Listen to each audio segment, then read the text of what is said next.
Forgiving oneself and others. Forgiving oneself. Anger, hatred, and suppressed resentment can make you ill. Forgiving oneself and others is closely linked to healing and a healthy life. Forgiving oneself and making peace with oneself is a gift from heaven. Perfectionism and overly high expectations can lead to disappointment. Honesty with one's own conscience is part of self-awareness and spiritual growth.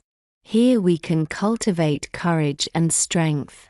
Yet deep feelings of guilt hold us back. The plan of creation is for us to learn from our mistakes. That is where my energy should flow. And into tranquility, so that I can reflect on my life and make the right decisions in the future. Making mistakes is part of growth, for I can learn from them. Those who do nothing make no mistakes, but they learn nothing either. Hen 1 listens to the words of Jesus in the apocryphal writings. It is very significant that we live out our mission and our potential. In a parable about the talents entrusted to us, it even says that our abilities will be taken from us and given to those who use them. Seen in this light, a divorce, a child born out of wedlock or similar situations are less dramatic. If I invest too much energy in feelings of guilt, I lack the energy to live out my life's purpose, and that is doubly bad. Jesus even concedes in the apocryphal writings that, under certain conditions, marriages can be dissolved. If I am too caught up in feelings of guilt over a child born out of wedlock, I lack the energy to give that child a good future. That cannot be in the Creator's will. Feelings of guilt are also a means of exercising power and domination. There is no passage in the apocryphal writings where Jesus instills feelings of guilt in people.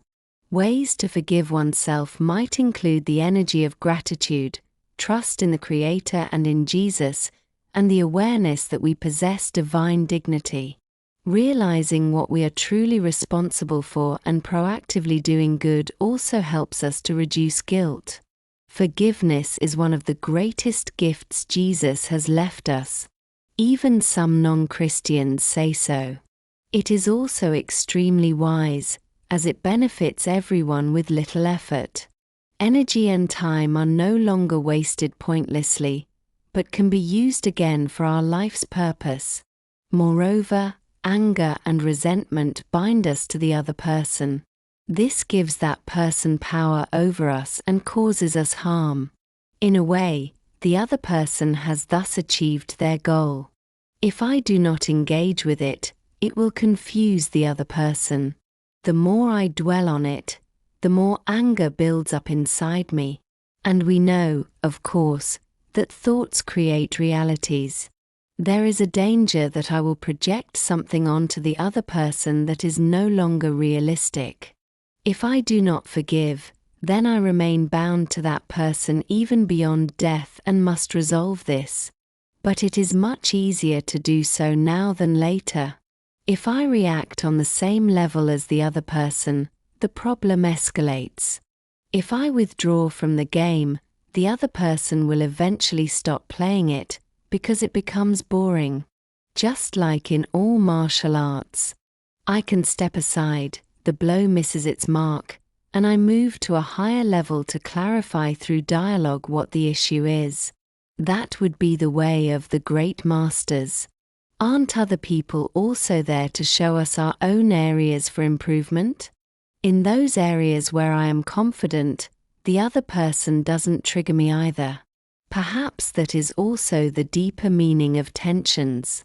When I am deeply engaged with my life's purpose, there isn't much room in my heart for often trivial matters. The annoyance is put into perspective. When I pray for other people, for example for politicians, this is available to them. And it can certainly make a difference. I can certainly understand the anger towards difficult leaders. But we should also accept sinners. For they have the potential to change. Under different circumstances, I can also bring about a great deal of positive change. If, despite my anger, I enter into dialogue with respect, I can point out alternative paths.